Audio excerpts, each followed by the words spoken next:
الحمد لله على انتصابي اليوم. فبطبيعة الحال الفوز مهم بالنسبة لنا.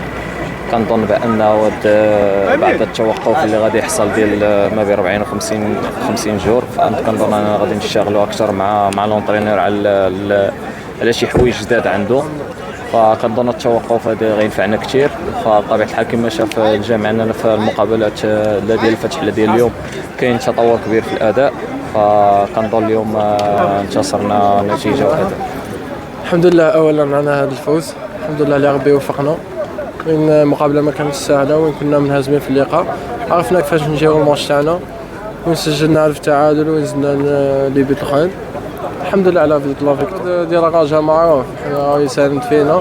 ان شاء الله حنا راح نكملوا في هذا المنوال ان شاء الله باش نبقاو غير نفرحوا فيها ان شاء الله. هذه المباراه خدينا حتى 3 نقاط اللي تخلينا ندخلوا في استعدادات في التوقف ديال البطوله. غادي نخدموا على النقائص ديالنا.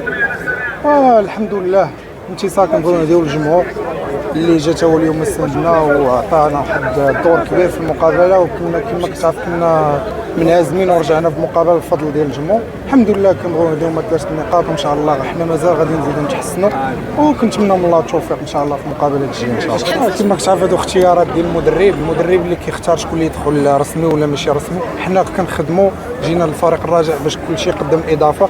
كيبقى القرار الاول والاخير هو ديال المدرب.